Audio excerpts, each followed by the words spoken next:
Fala pessoal, hoje eu queria trazer um assunto com vocês que é de karma e umbral, né? Porque o pessoal fica muito confuso quando a gente começa a falar sobre karma e umbral. O fumaça do incenso tá vindo toda na minha cara. Gente, olha só, não existe punição, não existe castigo. Isso é uma cultura das igrejas ortodoxas, né? Onde se você faz alguma coisa que eles não gostam, você é punido. Isso não é Deus, isso é humano. Punir é humano, que é muito próximo ali, a gente até confunde com vingança, né? O que a gente precisa fazer é consertar o comportamento errático, né? Se a gente não conserta o comportamento errático e só pune, não dá oportunidade para a pessoa findar ali aquele comportamento prejudicial. E então a gente precisa deixar isso claro. A questão da punição, a questão do pagamento, aquela coisa, vem lá de Moisés, né? Onde no próprio livro do Evangelho segundo o Espiritismo, eles falam muito que Moisés estava indo muito bem e aí caiu nesse erro de ensinar as pessoas à base da punição, né?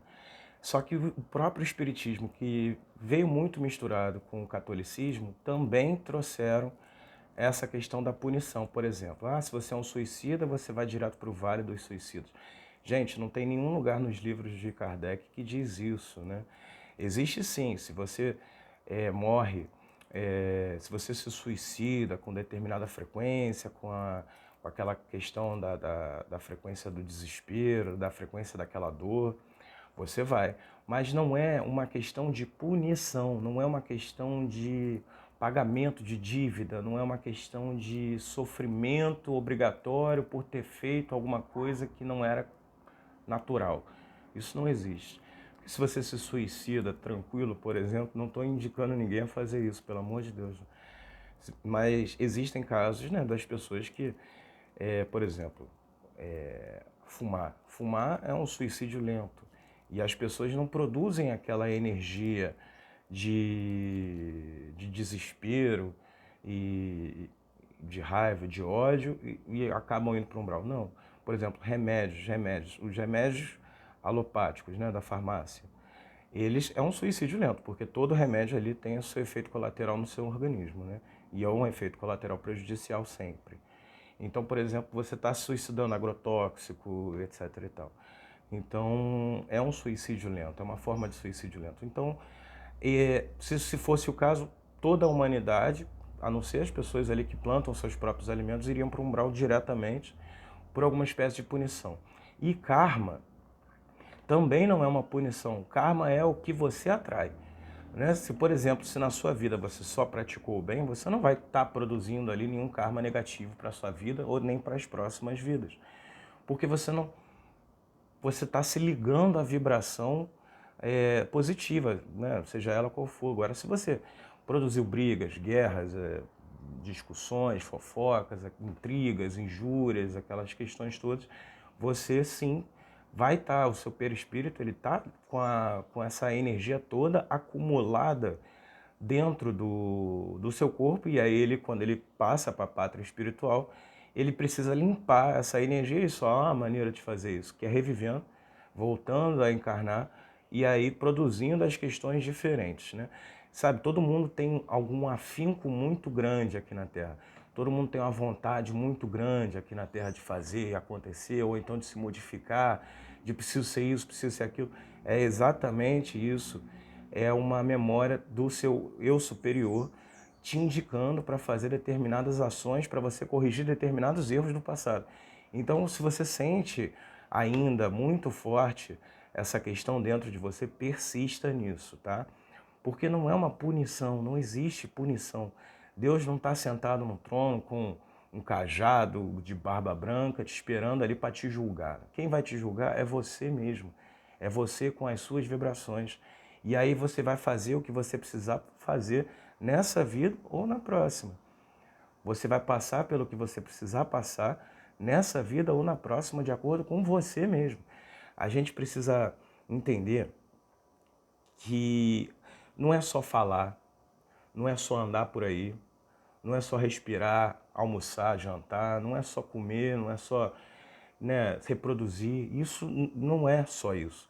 A gente precisa tomar conta da nossa vibração e de uma maneira muitíssima conscienciosa, né, racional. A gente precisa trabalhar essa parte da gente, do ser humano, que a maioria das pessoas está ignorando, né? Você vê.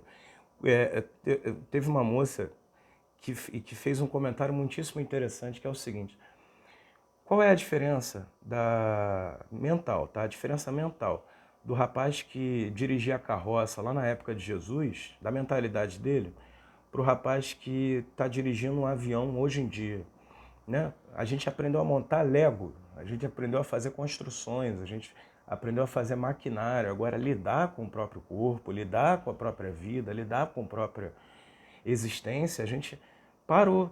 A gente meio que, a maioria estagnou nesse tipo de necessidade, né? De aprimoramento. Então, isso é muito preocupante, né? A gente vem numa fase aí que já foi até predita, né? De emburrecimento da humanidade, onde é aquela coisa, né? A lâmpada antiga, aquela que tem os fiozinhos, ela sempre brilha muito mais forte antes de queimar.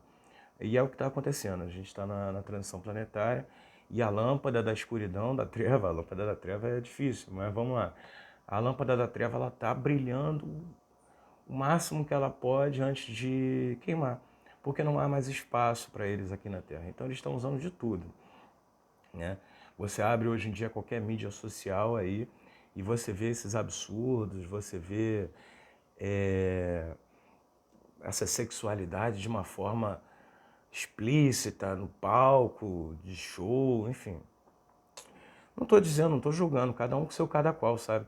Mas só que isso é uma grande moda. E essa grande moda é uma grande prejudicial, porque você fica preso ali naquela energia umbralina. Por quê? Porque, por exemplo, já foi mais que comprovado aí essa questão desse a obsessão sexual das pessoas, o prejudicial que isso faz na vida da pessoa, né? A pessoa acaba perdendo ali a capacidade de fazer um sexo seguro, um sexo sadio, né? Então tem diversas consequências aí, por isso que se chama energia umbralina. Se te faz mal a outra, é energia umbralina. Se você consegue perceber que aquilo ali não faz bem para você, que aquilo ali, aquela situação não tá te fazendo, não é legal para você, que aquele programa ali não é legal você assistir, você pode ter certeza que nesse momento você está brilhando em luz. Porque luz é isso, é raciocínio, é autoconhecimento, é cuidar de você, cuidar dos outros, cuidar da sua vibração, para que você não faça nada prejudicial, entende? Às vezes, e as pessoas confundem muito, né? De não fazer nada, confundem de ficar quieto com não fazer nada. Não fazer nada é uma coisa, ficar quieto é outra. Você está fazendo alguma coisa, eu estou quieto, né? Você não está fazendo nada, eu não estou fazendo nada. É uma outra situação. Eu me ausento da escolha, eu me eximo ali da responsabilidade. Isso é não fazer nada. Ficar quieto é diferente. Então você pode sim escolher pelos caminhos corretos, você pode sim optar ali pelo caminho da luz. Lembre-se, cara, só 1/3 da humanidade vai permanecer em planeta de regeneração. Não adianta, não tem esperneio, não tem nada disso. Eu abro minhas mídias sociais, tem pelo menos todo dia, tem pelo menos umas 3, 4 pessoas ali postando que não quer reencarnar, que a Terra é isso, que é aquilo, que é isso, que é aquilo outro. Então, veja bem, todo mundo sabe que aqui é muito difícil, provas e expiações é muito difícil. E 1/3 só vai para a regeneração. Se você não quer reencarnar em outro planeta de provas e expiações, fique atento às suas vibrações, fique atento ao que você emana e fique atento a essas questões. Quem falar para você que você vai ser punido, que umbral é isso, que umbral é aquilo, que karma é aquilo outro, que lei da atração, que não sei o quê, fique atento porque nada, nada, nada, nada é simples. Se alguém quiser dizer para você que alguma lei do universo é simples, essa pessoa está dizendo para você que Deus é simples, que compreende Deus, na sua totalidade e que conseguiu resumir Deus. Então, assim, desconfia. Desconfia, desconfia, porque ou a pessoa é Jesus de volta, o Messias, né? E aí realmente é uma outra situação, uma outra hipótese, mas provavelmente não é. Então, desconfia, tá certo? Namastê.